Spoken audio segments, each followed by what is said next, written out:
ఎవరిని అంటారని మళ్ళా వారిని కూడా కించపరచకు, మనలో సమానత్వం చూపించాలని, వారికి కూడా గౌరవం ఇవ్వాలని, మళ్ళా విద్యార్థి సంఘాలు చేయాలని, కిషోర బాలిక సంఘాలు చేయాలని, మన ఒక జెండర్ కమిటీగా నిర్మించుకోవాలని, ప్రతి ఒక్క సంఘం నుండి ఒక సభ్యురాన్ని సెలక్షన్ చేసి మనిషికి 10 రూపాయల చొప్పున ఇట్లా వసూలు చేయాలని, సంవత్సరానికి 120 అయితే అని చెప్పడం జరిగింది.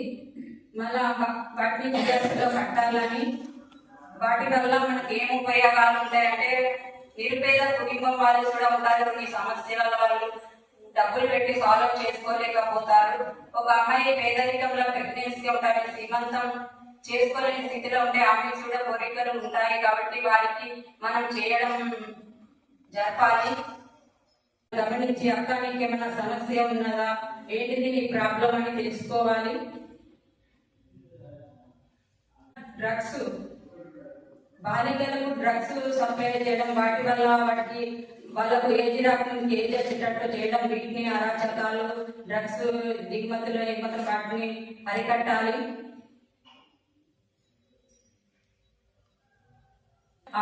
ఫస్ట్ రోజు ఆడమగ కప్పని ఉదాహరణ ఎందుకు చెప్పిందంటే మహిళలు కూడా ఆ కప్ప లేక సమస్యలన్నీ ఎదుర్కొని ఎదగాలని చెప్పడం జరిగింది. ఒక పడవ ప్రయాణంలో ఇలా ప్రయాణిస్తున్నారు, దాని లోతు పాటు కూడా తెలియకుండానే ఆమె ప్రయాణం చేసింది. ఆ లోతులో మునిగిపోతుందని కూడా తెలియడం లేదు. అట్నే ప్రయాణించగా ఆమెకు ఆలోచన వచ్చింది, మనం ఎట్లా బయట పడగలగాలని, ఈ సమస్యల నుండి మహిళలకు ఏ ప్రాబ్లం వచ్చినా ఎలా బయట పడాలని ఉదాహరణ చెప్పింది సార్. వాళ్ళకు 3 నెలల 4 నెలలు అప్పుడే ఆడ మగ అనేది ఎట్లా తెలుస్తుంది, వాళ్ళకి డబ్బులు రావాలని ఏదైనా తీసేస్తారు.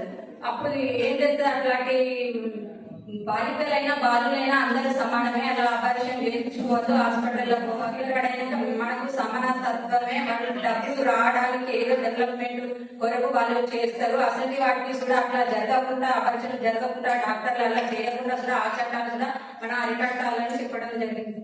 నమస్కారం అండి, నా పేరు వరణ, గ్రామం మీలంద. నేను రాధాచరణ సంఘం అధ్యక్షురాలని, తుంగభద్ర ద్రవిడ సంఘం సభ్యురాలని.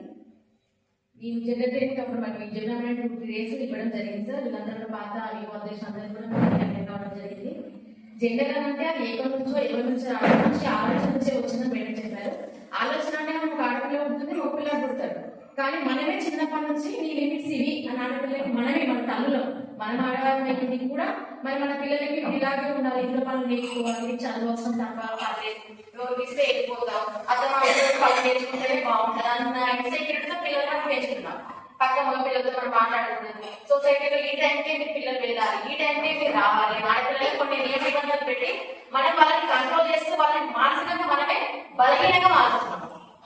మా అమ్మ నాకు ఈ పని చేయొద్దు అని చెప్పింది అంటే నీకు చేయకూడదు ఏమో అన్న దాంతో పిల్లలు ఎదుగుతున్నారు. ఎట్ ద సేమ్ టైం మన పిల్లలకు ఏం చేస్తున్నాము, నువ్వు మగాడికి నువ్వు ఎలా తిరిగినా పర్లేదు, వాడు ఏ టైంకి వచ్చినా పర్లేదు, కూడా పని చేయకూడదు, కూడా అన్నం పెట్టుకోకూడదు, పేరు పెట్టుకోకూడదు, ఇట్లా అన్ని మనమే పిల్లలకి నూరుకొస్తున్నాం. అప్పుడు వాళ్ళు కూడా ఏంటంటే మగ పిల్లలు ఇట్లాగే ఉండాలన్నారు, ఆడపిల్లల్ని కాంప్లైంట్ చేయడం అన్ని కూడా మనం చూస్తున్నాం సొసైటీలో. అందుకే ఇప్పుడు ఈ బాల్య వివాహాలు ఇట్లా చాలా మంది సార్ 90% బాల్య వివాహాలు చేసిన వాళ్ళే ఉంటారు. చదువు మధ్యలో 16-17 years నేను కూడా సార్ 17 years మ్యారేజ్. అంటే ఇంకా చాలా మంది కూడా ఏదో కొన్ని కనుగొనే కారణాల వల్ల ఎలా కానీ బాల్యవివాహాలు చేశారు. ఆ బాల్యవివాహాలు చేసినప్పుడు మనం ఎంత అంటే మనకి కనీసం మన పిల్లలకు కానివ్వండి, మనల్ని ప్రొటెక్ట్ చేసుకునే అవగాహన కానీ ఆలోచన కానీ మనకి ఆ వయసులో ఉండదు. కాబట్టి ఆ పిల్లలు 18 సంవత్సరాలు దాటిన తర్వాతనే పెళ్లి చేయమని గవర్నమెంట్ చెప్తుంది.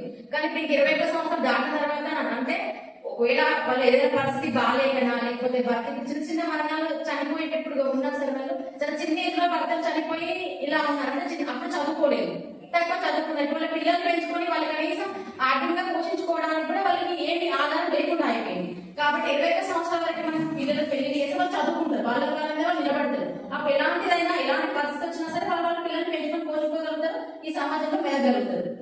దానికి చెప్పారు.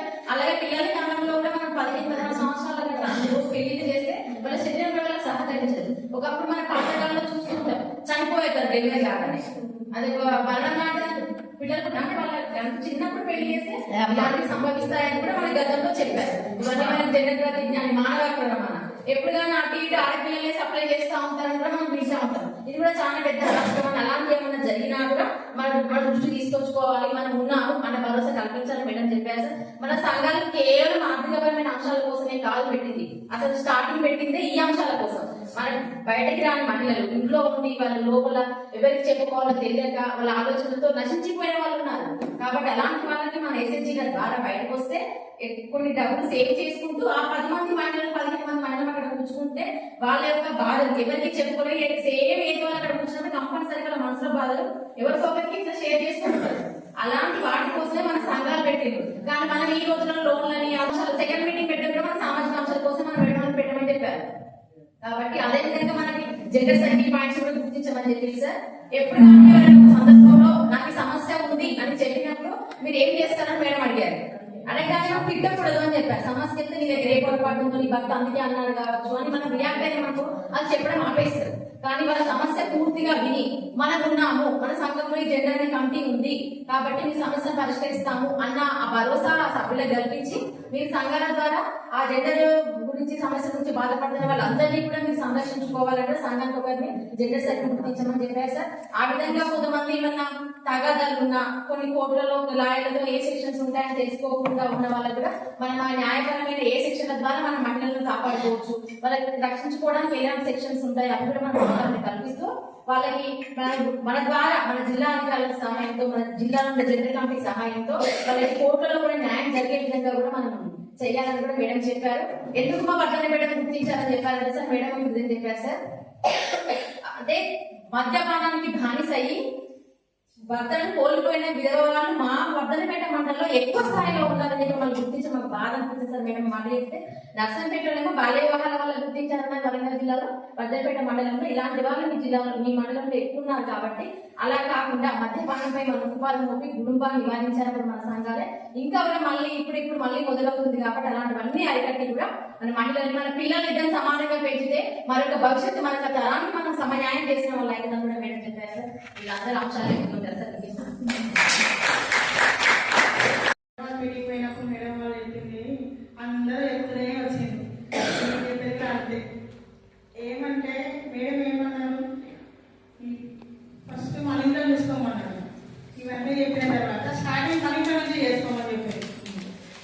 ఇవన్నీ చెప్పిన తర్వాత ఎక్కడి నుంచి స్టార్ట్ చేయాలని కూడా చెప్పేసి మన ఇంట్లో నుంచి మనం స్టార్ట్ చేసుకోవాలి.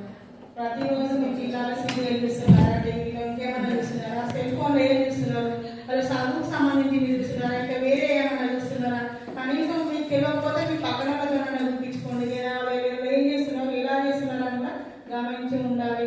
వాళ్ళు తిన్నప్పుడు తీసుకుపోయి వాళ్ళనే షింకులు ఇవ్వండి, వాళ్ళ దుప్పటి వాళ్ళు మత పెట్టుకోవాలని చెప్పాలి, వాళ్ళ షర్ట్లు బయట ఆరేసి తెచ్చి లోపల పెట్టుకోమని చెప్పండి. ఇలాంటి చెప్పి చిన్న చిన్న చెప్తే వాళ్ళకి ఆటోమేటిక్ అలవాటు అయిపోయి వాళ్ళు కూడా పక్క వాళ్ళు వెళ్తారు. అది కూడా ఒక మంచి పని పద్ధతి అవుతుందని చెప్పారు.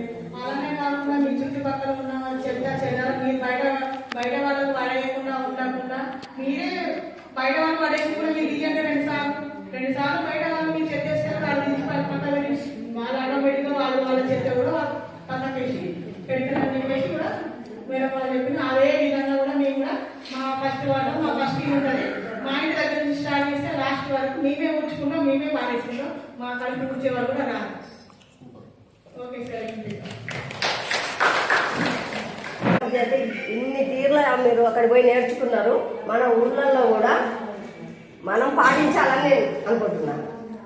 మనం కూడా పోయి వాళ్ళకి మన సంఘాలు మనం మీటింగ్లు పెట్టుకున్నప్పుడు మనం కూడా చెప్పాలి. ఈ విధంగా అందరికీ చెప్పుకుంటూ పోతే మన వివో మీటింగ్లో కానీ మన చిన్న సంఘాల మీటింగ్లలో కానీ చెప్తా ఉంటే వాళ్ళకు కూడా అర్థమవుతుంది. ఊళ్ళల్లో కూడా ఏదైనా అరాచకాలు జరిగినప్పుడు మనం కూడా ముందుండి మనం నడిపేయాలని కోరుకుంటున్నాను. ఊళ్ళలో కూడా చాలా జరుగుతూ ఉన్నాయి కానీ మనం ఎవరు ఇప్పటివరకైతే బయటికి వెళ్ళలేదు, ఎవరు చెప్తాం లేదు. ఇప్పటి నుండి అయినా మనం బయటికి వెళ్ళి చెప్పాలని కోరుకుంటున్నాను. Thank you.